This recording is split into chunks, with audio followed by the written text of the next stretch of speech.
Cutie TLM and creation ఛానల్కు స్వాగతం. ఈ వీడియోలో మనం నకిలీ కన్ను అనే ఒక నసీరుద్దీన్ కథను విందాం. ధనికుడి లోభం దరిద్రుడి దానం అని ఒక సామెత. మౌల్వీ నసీరుద్దీన్ ప్రార్థన చేసుకునే మసీదు శిథిలావస్థకు చేరుకుంది. పాతదైపోయి ఎప్పుడైనా పడిపోవడానికి సిద్ధంగా ఉన్నట్లు ఉంది. అక్కడ ప్రార్థనకు వచ్చే వాళ్ళంతా చాలా పేదవాళ్ళు. మసీదును బాగు చేసుకోవాలన్న కోరిక ఉన్నా దానికి తగిన స్తోమత లేని వాళ్ళు. మౌల్వీ నసీరుద్దీన్కు మసీదు గురించిన చింత పట్టుకుంది. ప్రార్థన చేసుకునే సమయంలో మసీదు కూలిపోతే అన్న భయం పట్టుకుంది నసీరుద్దీన్కు. ఆయన బాగా ఆలోచించి మసీదు మరమ్మతుకు ఒక చక్కని పథకం తయారు చేశాడు. ఇరుగు పొరుగు వాళ్ళను సమావేశపరచాలని నిర్ణయించుకున్నాడు. ప్రయత్నం కూడా ప్రారంభించాడు. ముందుగా నసీరుద్దీన్ ఒక ధనికుడి ఇంటికి వెళ్ళాడు. ఆయన ఎంత ధనికుడో అంత లోభి కూడా.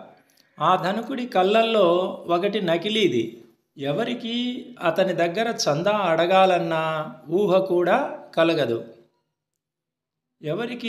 అతని దగ్గర చందా అడగాలన్న ఊహ కూడా కలగదు. మౌల్వీ నసీరుద్దీన్ ముందు అతని ఇంటికే వెళ్ళాడు. ధనికుడు మౌల్వీ వచ్చిన కారణం అడిగాడు. మౌల్వీ నసీరుద్దీన్ ధనికుడికి మసీదు పరిస్థితి వివరించాడు. ధనికుడు చందా ఇస్తాను కానీ ఒక షరతు ఉందన్నాడు. మౌల్వీ అడిగాడు, షరతు ఏమిటి అని.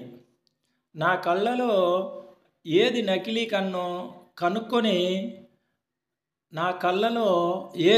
కన్నో కనుక్కో అప్పుడు చందా ఇస్తానన్నాడు ధనికుడు.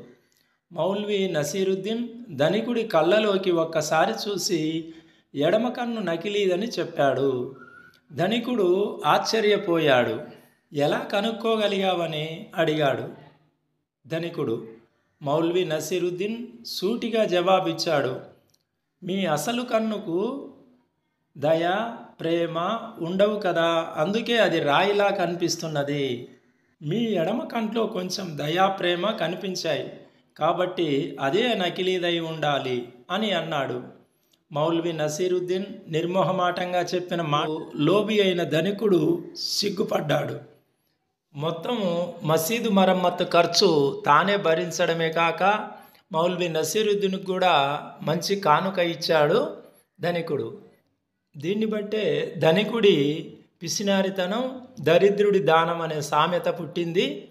విన్నారు కదా నకిలీ కన్ను అనే నసీరుద్దీన్ కథను. తర్వాత వీడియోలో ఇంకొక కథ విందాం. అంతవరకు సెలవు.